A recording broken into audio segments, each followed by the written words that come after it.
Arc Raiders did something that not many games manage to do today. It created an experience that felt truly unique. The prize sought by so many game developers, making your new game stand out is a very hard, if not an almost impossible thing to do. There are so many games releasing in a year, many of which are backed by hundreds of millions of dollars, as well as sometimes decades of fandom. To stand out, you have to deliver an absolutely exceptional game, and Embark Studios seem to have done that with Arc Raiders. And in my opinion, it's set to be one of the biggest releases of the year.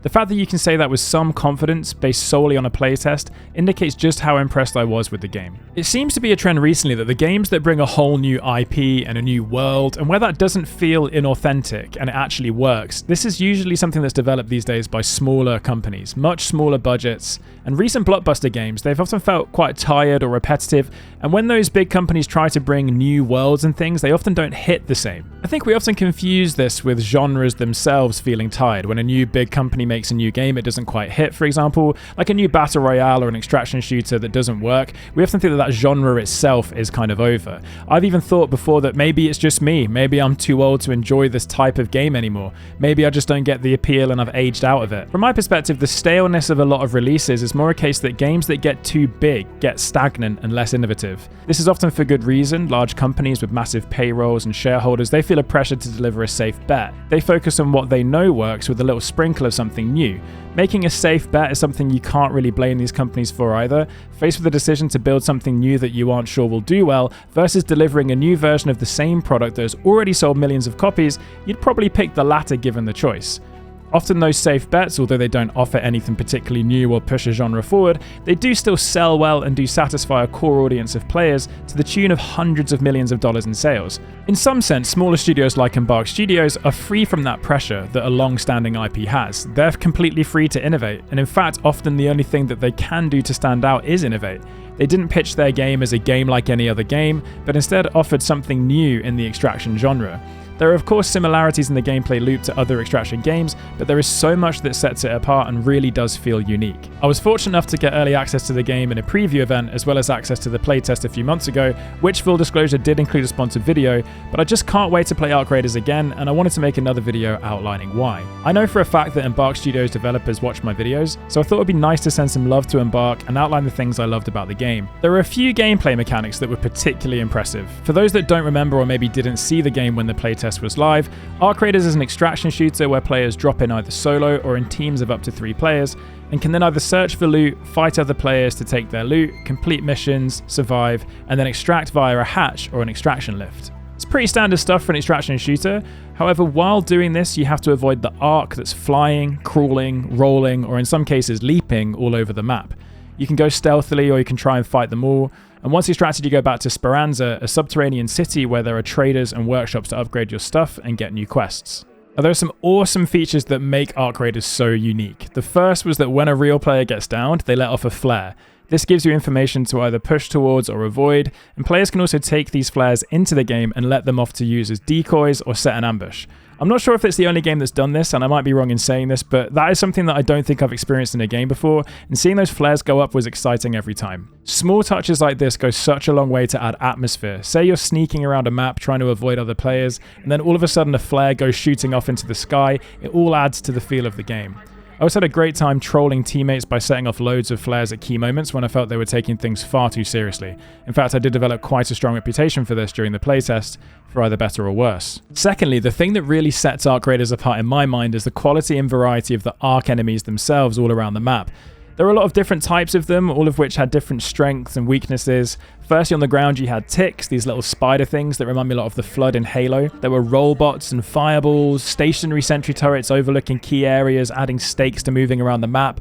Bastions, these massive, huge, incredibly deadly crab-like things that let off this terrifying noise when alerted. And lastly, there were bisons, these large spider-like things that, to our surprise, could jump incredibly long distances. I first encountered one of these with Break, and he got absolutely pulverized from great range by one of these things. In the air, you had snitches, these little recon drones that let off a signal that then calls in other Arc to destroy you. Seeing these scanning around influenced the way you moved. Getting more stealthy in their presence definitely did add a lot of intensity to traversing around the map. Then there were wasps, the smallest of the armed Arc drones, hornets, larger than wasps with more deadly weaponry. One of the scariest was the Rocketeer. This thing was absolutely deadly. It was a massive bulk of metal mass seemingly defying gravity up there and raining down misery on you. The flying arc were particularly impressive. The reactiveness to being shot, the audio design, the inertia on them, it was all so good. And one thing that I felt worked so well was that when they were cruising around, they almost looked relaxed, but when they attacked you, they genuinely appeared panicked or fired up. That change in speed, the sway, the franticness, it was all just so good. All combined, it genuinely makes you feel something, scared and engaged. And ultimately, what you want in AI enemies is to just feel something, to not get bored. And all the arc definitely ticked that box. They all triggered slightly different emotions. The smaller, weaker ones were being annoying, the larger ones made you feel fear, and having that range in the AI, as well as the general awesome design on them, is just so top-notch. We also saw the Queen in the playtest, the first boss in the game, and we didn't even get close to bringing it down. Taking down a boss of this scale felt almost impossible. I tried multiple times, one time with a few other teams who we brokered a peace deal with, but to no avail. However, in that struggle, there's a challenge for the player base to keep trying and thus playing more, and I can't wait to get back and try and kill the Queen.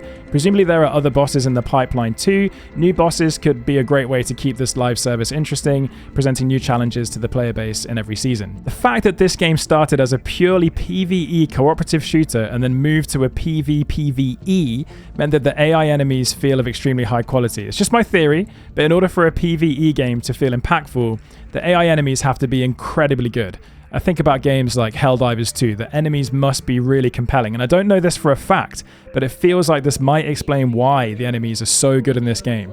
Fighting the Ark robots is fun. It's just as fun as fighting other players, and that's a great achievement. And maybe, just maybe, it's because this project supposedly started life as a PvE game. Many of the mechanics in Speranza are pretty standard for an extraction shooter, traders and workshops, that's nothing new, but the addition of a chicken called Scrappy that you can level up to go and gather raw materials over time is pretty great. And I grew very fond of Scrappy, and I'm sure a lot of people who played the game can resonate with that as well. From my experience of Embark Studios in the finals, they understand the need to have iconic things within games that build that sense of identity. In the finals, it's destruction, but it's also things like zip lines, jump pads, and canisters. And already in a playtest of Ark Raiders, things like the Queen, Scrappy the Chicken, and the Rocketeer, they're all emerging iconic features within the game. Building these iconic features helps with building brand, and it helps you stand out. Think of other games: Gears of War, Chainsaw, Minecraft, Creepers, Halo, Battle Rifle. Iconic features are essential to the eventual success of a game. Games without iconic features are just not memorable.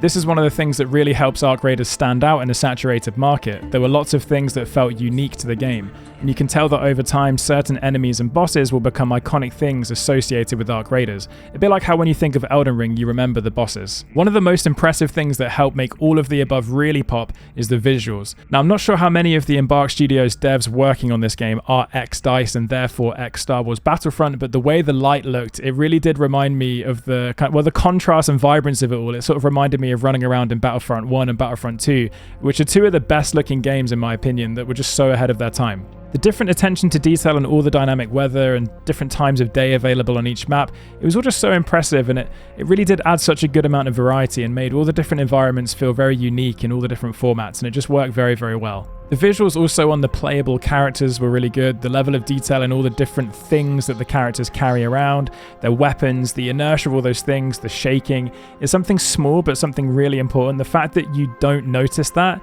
is probably the best indicator that this is done really well. The looting visuals as well were really clear. Just using a classic graded color system like other games, it just works. It allows you to understand if something is of high value immediately. So although it's not something new, it is something that really was a great decision to include. And related to visuals was just the overall map design generally. It was just so impressive. Just like I said, a massive sense of scale is something that goes a long way to immersing players in games, at least in my opinion. In Ark Raiders, the maps had that sense of wonder, like when you look around, either in the massive towers you could scale or in the epic backdrops on the map.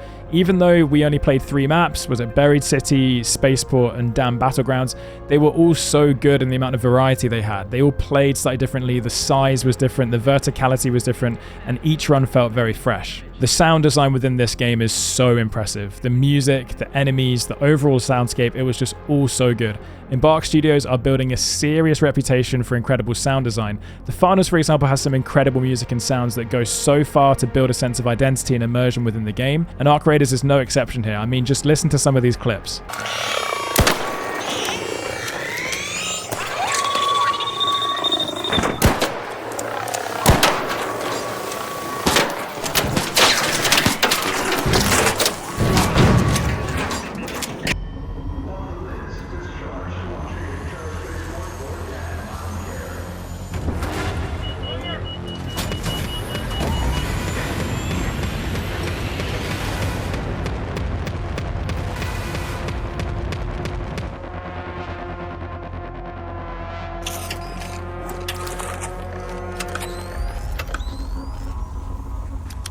The last thing for me that really has helped this game stand out is the lore. It's set in a post-apocalyptic world where raiders go to the surface to find resources to help them survive beneath the surface. The fact that there is this secret underbelly world of Speranza, similar to something like The Matrix, it felt very immersive to me. Even though you couldn't walk around Speranza underground, the extract lifts, the animations heading to the surface, they were just so great in creating that sense of separation between the above ground and the below ground. This, however, is the one area where I think the game could drastically improve and take it to an even higher level in my estimations. This is the thing that is my big recommendation, if it's possible.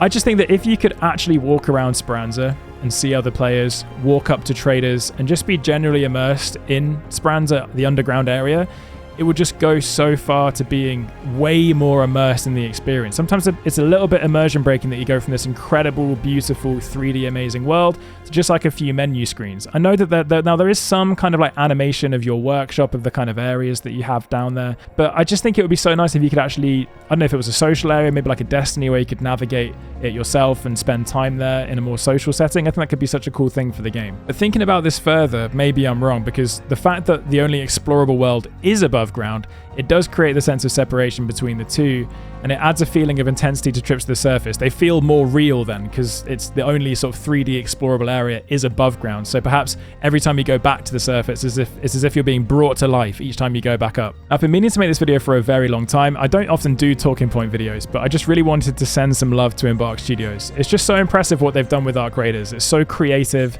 and they deserve all the praise in the world for what they've done here. But be that as it may, what did you think? Do you think Arc Raiders stands out as much as I do? What did you like or dislike about the game? Let me know in the comments and leave a like if you enjoyed this video. And if you want to see more Arc Raiders content when it finally drops, then do subscribe for more. I thank you all very much for watching, and I'll see you all next time.